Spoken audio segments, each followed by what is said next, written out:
Kita ingat pernyataan Ahok waktu Ahok menjabat, meneruskan jabatan gubernur, Jokowi jadi presiden. Ahok bilang Jokowi nggak bakal jadi gubernur dan jadi presiden kalau tidak didukung oleh para pengembang. Jadi jelas itu, ya. Jadi yang membackup Jokowi sampai sekarang pengusaha-pengusaha itu sampai sekarang. Saya balik ke pertanyaan kenapa Jokowi kuat. Tadi Munarman udah cerita bagus banget ya. Bagaimana salah satu yang dominan itu duit. Duitnya banyak banget. Dr. Kiai Haji Abdullah Hehamahua mengatakan, Edi, kalau semua duit seluruh presiden yang pernah ada digabung, itu kalah dengan duitnya Jokowi. Pernah jadi ketua LBH kan? Iya. Silakan, kupas tuntas saja. Baik, dari Rahman Erlangga tadi ya. Kenapa Jokowi kuat? Pertama-tama secara real politik itu, dalam berpolitik itu yang memiliki kekuatan satu yang punya uang. Nah, Jokowi itu di belakangnya itu betul-betul disokong oleh pengusaha-pengusaha yang membackupnya. Kita ingat pernyataan Ahok waktu Ahok menjabat, meneruskan jabatan gubernur, Jokowi jadi presiden. Ahok bilang Jokowi nggak bakal jadi gubernur dan jadi presiden kalau tidak didukung oleh para pengembang. Jadi jelas itu, ya. Jadi yang membackup Jokowi sampai sekarang pengusaha-pengusaha itu sampai sekarang. Jelas kapitalisme, ya. Jadi itu ya kapitalis lokal lah yang menjadi sub dari elit-elit global, ya. Jadi kalau ditanya apa kekuatannya, uang. Dengan uang ini dia membeli semua, dia merusak semua institusi negara di kita, termasuk kepolisian, BIN, TNI, dirusak semua dengan uang itu, ya. Jadi dia mengandalkan loyalitasnya itu dari kekuatan uangnya, yang tidak mau ini dipindah sama dia, tidak dikasih jabatan, sehingga tidak lagi ada sistem meritokrasi itu, ya. Jadi itu kalau jawabannya yang tuntas begitu. Nah, kalau soal yang kedua, kemudian Jokowi ini sangat pintar memainkan isu. Dia punya tim sepertinya di belakangnya ini. Ada konsultan ininya, konsultan komunikasi politiknya, ya. Makanya dia tampil tuh sama seperti anaknya sekarang. Lugu, tapi dia terus menyisir dari kolong-kolong jembatan, belusukan lah, ya. Itu terus dilakukan. Dan selalu juga tampil sebagai pemaaf. Kita lihat bagaimana dia memaafkan Rismon, dia memaafkan siapa? Yang dua lagi Egy Sujana, memaafkan DHL. Nah, itu bagian dari strategi politiknya itu. Ya, harus dilihat sebagai bagian dari strategi politik. Nah, yang ketiga kekuatannya lagi itu adalah dia membangun struktur masalahnya. Itu yang tidak dilakukan oleh pihak-pihak yang kontra terhadap Jokowi. Jokowi membangun strukturnya apa? Relawan itu. Duitnya dari mana relawan itu dia bayar? Ya dari tadi itu, dari pengusaha-pengusaha tadi yang dia sebarkan duitnya ke bawah melalui relawan-relawan. Nah, itu kekuatannya. Nah, kalau dia sudah jadi pejabat negara, itu semua pejabat institusi negara kan diangkatnya itu pakai SK presiden kalau pejabat-pejabat tinggi negara.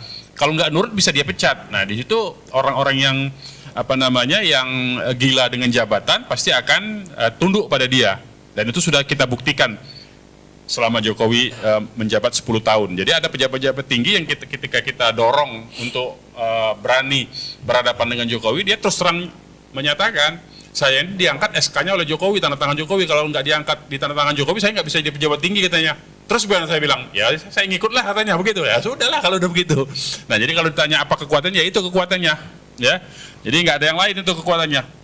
Nah, kita saja sebetulnya, ya kekuatan kita itu ada pada Allah sebetulnya. Cuman umat Islam ini nggak pernah bisa meluruskan niatnya. Itu masalahnya lagi ya kalau di kitanya. Nah, yang kedua dari Yana ya, sumber dana NGO. Ya, sumber dana NGO itu sebagian besar memang boleh dikatakan hampir 98% dari anak yang disebut dengan namanya itu donatur lah, ya. Funding agensi lah, ya. Dulu waktu saya di LBH itu bahkan 100% duitnya dari luar negeri. Jadi ada pengalaman lucu waktu saya pegang menjadi ketua itu, dana. Ini LBH Jakarta Pusat. Saya Indonesia Pak pegangnya. Karena saya dari daerah. LBHI berarti ya? Iya, LBHI-nya. Jadi waktu saya pegang sebagai ketua LBH Indonesia itu dananya lebih kurang hanya tinggal sekitar 300 juta lah. Dan Waktu mulai awal pegang. waktu saya jadi ketua, Oke. sebelumnya banyak. Oh. Gitu. Jadi saya cerita waktu sayanya. Oke, oke. Kan waktu sebelum saya jadi ketua saya nggak ngerti manajemennya kan. Oke.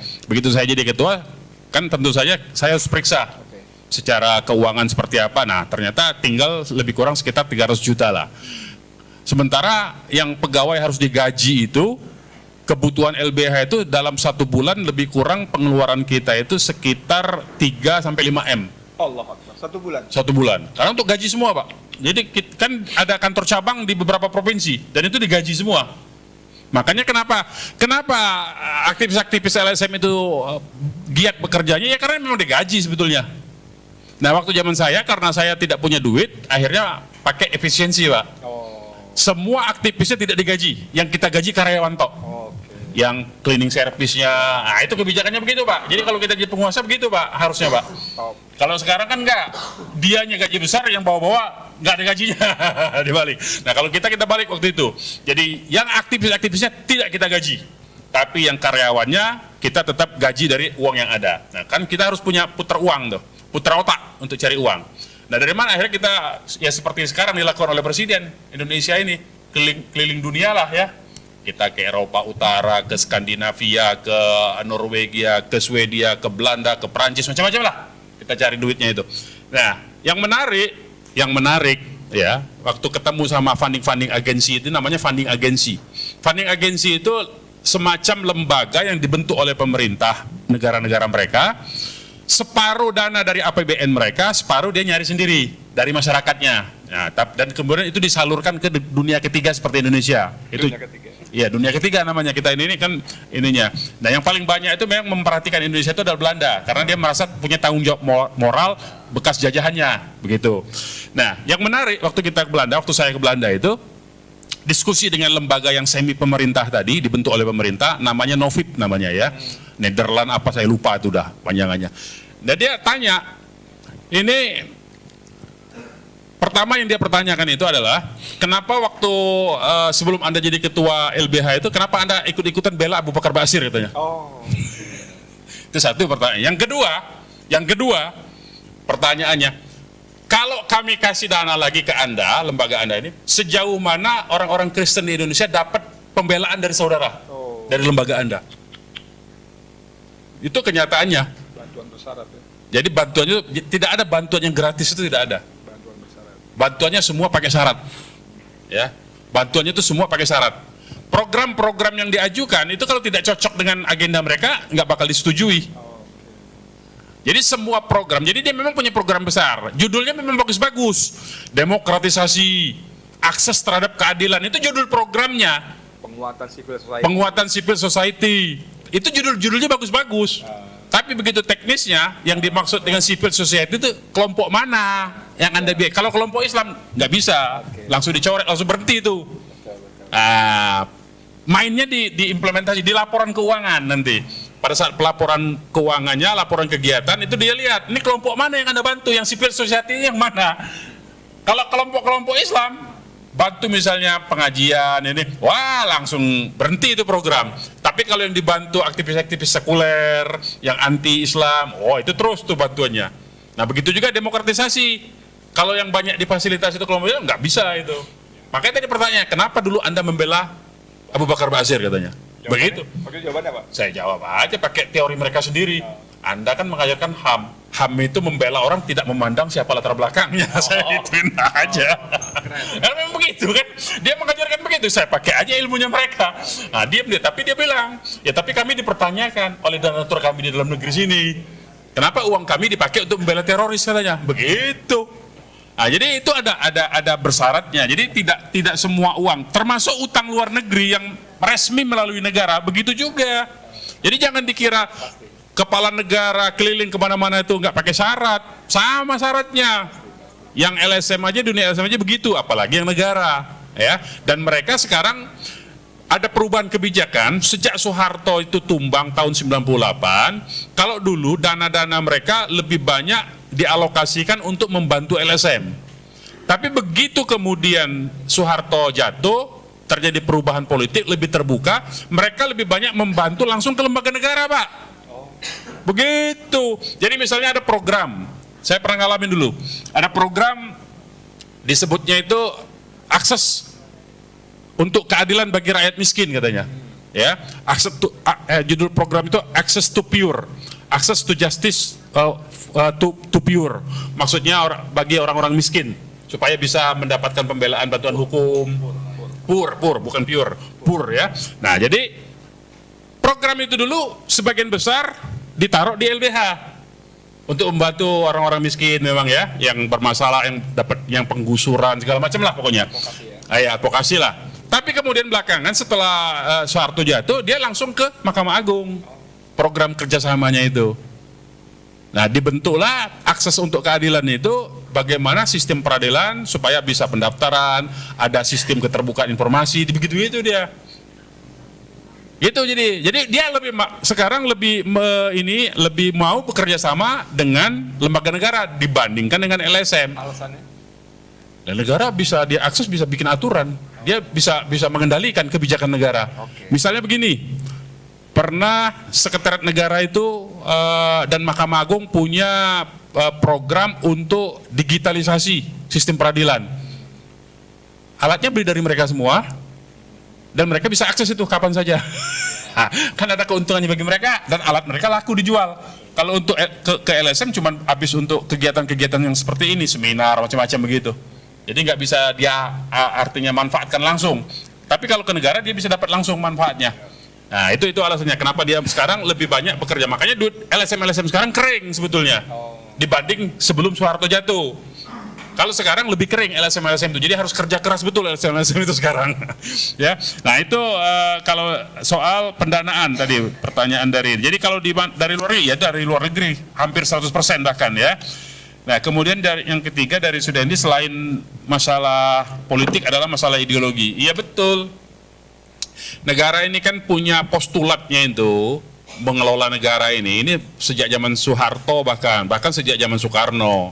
Kalau kita lacak lagi perdebatan di BPUPK, nggak ada I-nya dulu ya, Badan Penyelidik Usaha Persiapan Kemerdekaan, nggak pakai nama Indonesia. Jadi I itu baru belakangan, BPUPK namanya.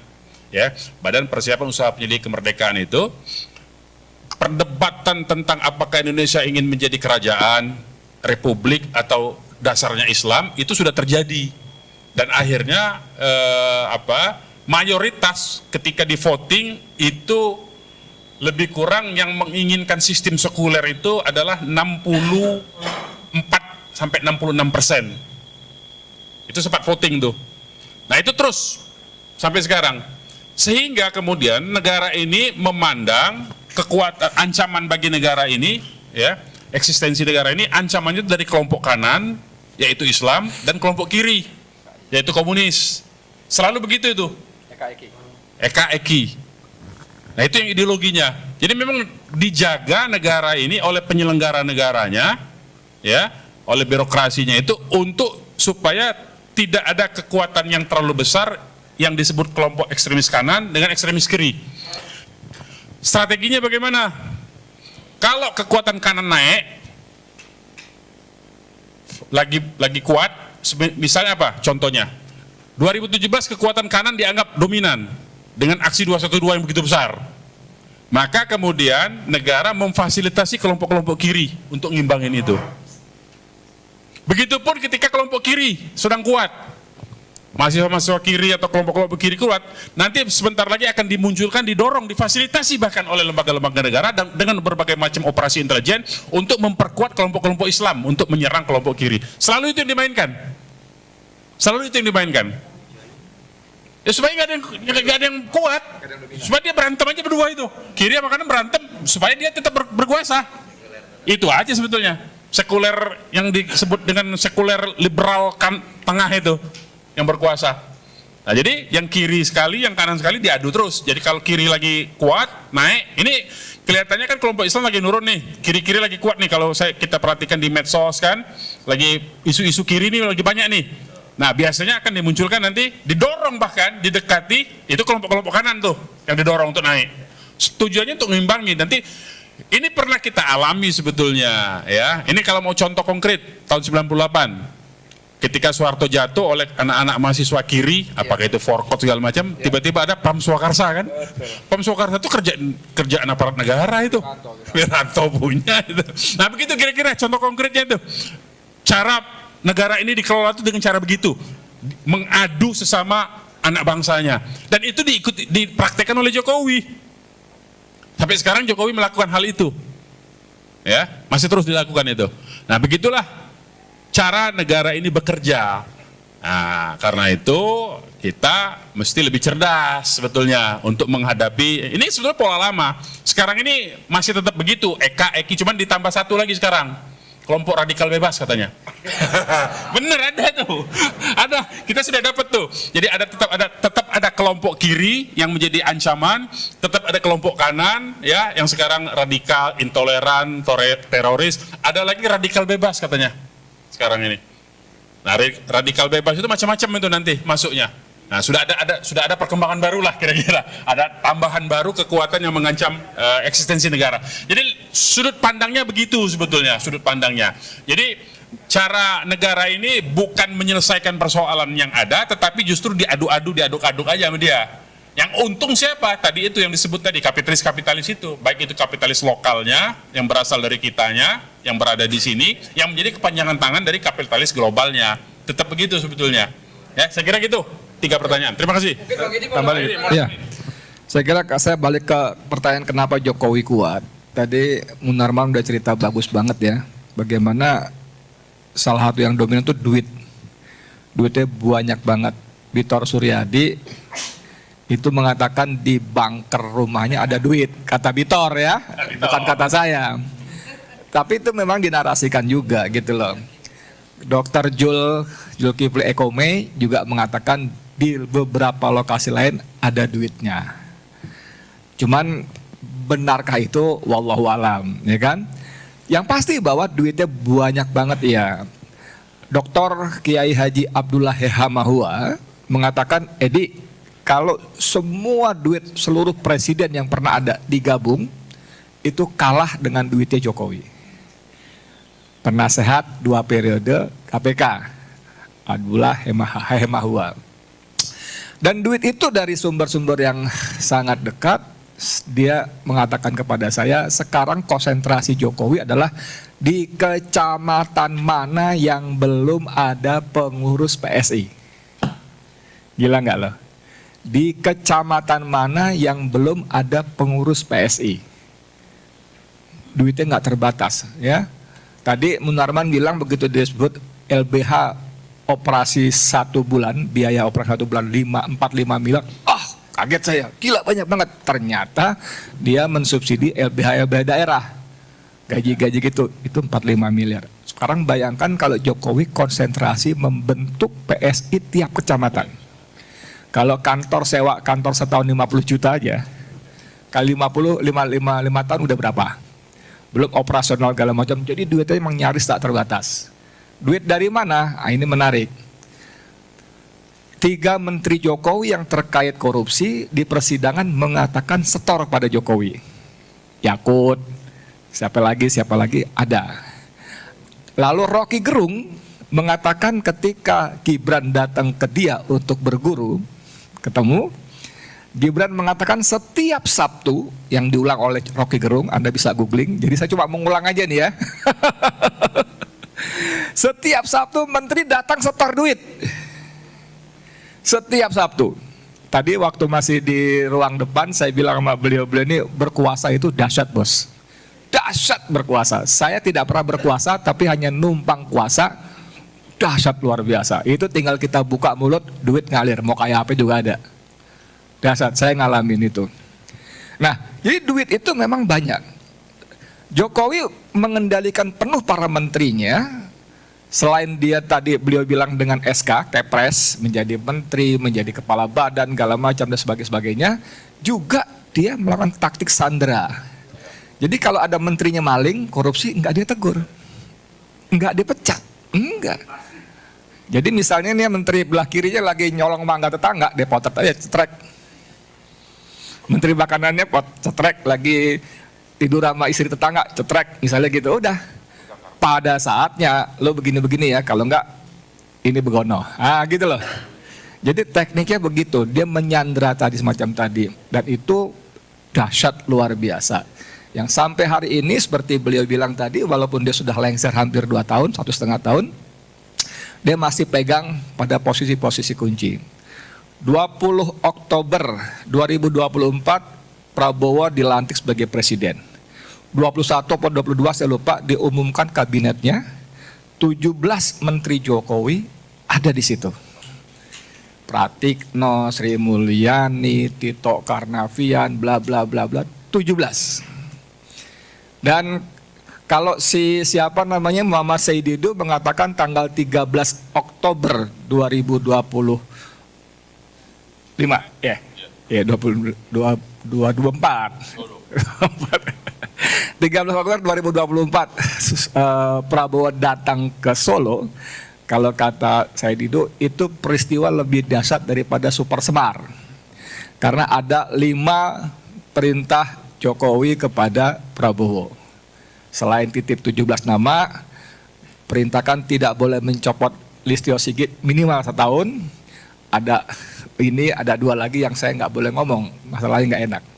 Tapi kemudian ketika saya datang ketemu dengan orang sangat dalam, bukan ordal lagi, sangat dalam, dia akui itu, cuman dia jelaskan ini begini, ini begini, ini begitu. Yang juga saya nggak boleh jelaskan juga gitu loh. Jadi bagaimana dahsyatnya Joko Widodo gitu loh, dahsyat sekali. Nah tadi kembali lagi, Munar mengatakan bahwa dia tidak ikhlas, betul, lengser.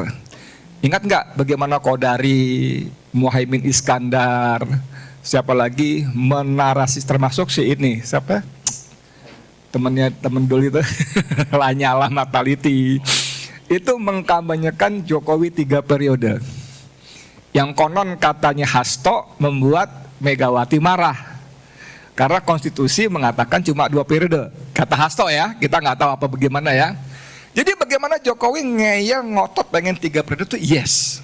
Tapi karena kepentok dengan konstitusi, maka dia paksa lengser, tapi dia siapkan Gibran. Dan Gibran ini, si bocil asam sulfat ini, ternyata dalam 2-3 bulan ini belajar dengan sangat baik. Belajar dengan sangat baik, dipandu, dimentori, dikonsultani oleh tim komunikasi Joko Widodo. Anda bisa bayangkan bocah pelangak-pelongok yang salah ngomong, nggak ngerti apa-apa itu, tiba-tiba dia bisa ngomong, Pak Yusuf Kalla itu idola saya, teladan kita semua. Dahsyat ini saya bikin artikel ini, bagaimana syahwat kekuasaan geng Solo dibalik topeng santun. Dan artikel saya itu di banyak komentar. Jadi bagaimana Jokowi betul-betul mempersiapkan comeback. Apalagi kalau kita mundur ketika Koni Rahakundini bicara kepada media, dia ketemu Ruslan yang sekarang jadi ketua Danantara. Dia diminta gabung ke TKN-nya Prabowo Gibran. Mbak Koni gabung dong, resmi dong, pakai baju biru muda dong gitu kan. Kata, nggak usah, saya kan dibantu Pak Prabowo, saya susun roadmap pertahanan sebagainya.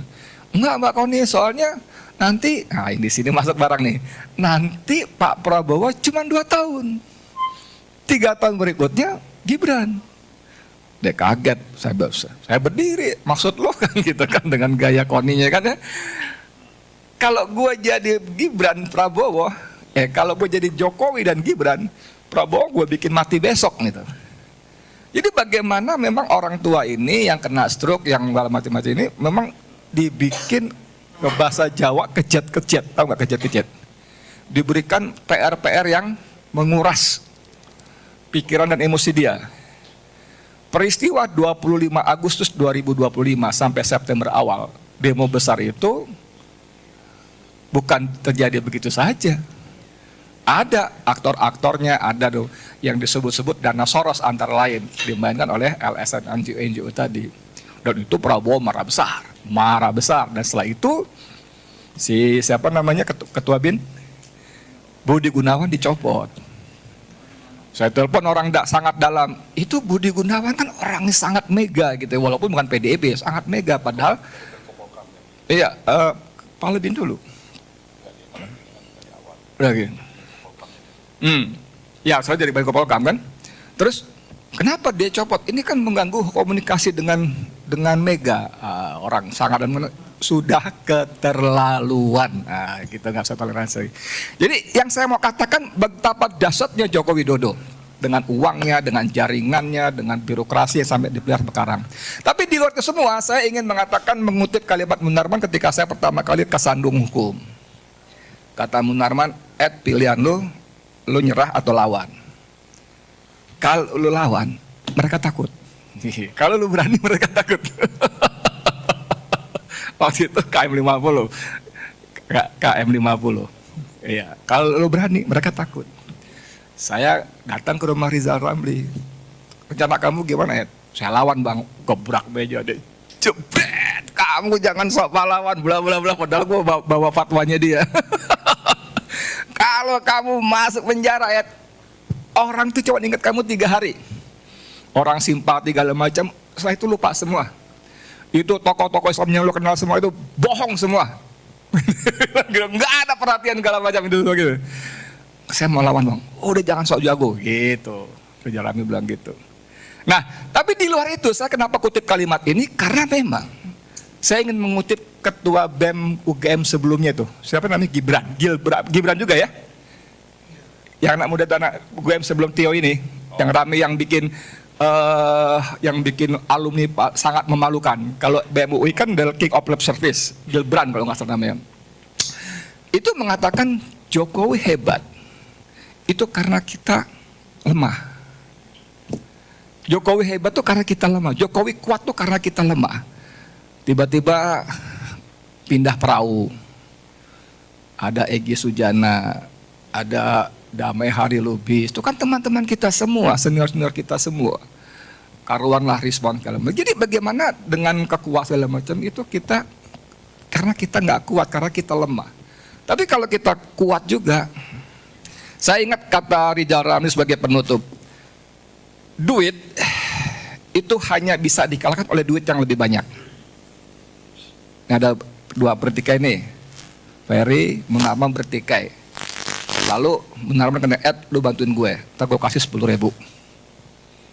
Dia dengar, datang lagi Ustadz Ferry, lu bantu gue aja, lu gue kasih 15.000. Terus, jadi duit kalah oleh duit yang lebih banyak. Duit kalah oleh, jadi kalau begitu kita main duit pasti kita kalah, karena belasan duitnya nyaris terbatas. Cuman kabar bagusnya, kata Rizal Ramli, duit hanya kalah dengan militansi. Dalam bahasa kita dengan istiqomah. Untuk itu saya mengajak kita semua berdoa kepada Allah agar kita tetap istiqomah sampai akhir perjuangan. Amin. Amin. Alhamdulillah. Terima kasih.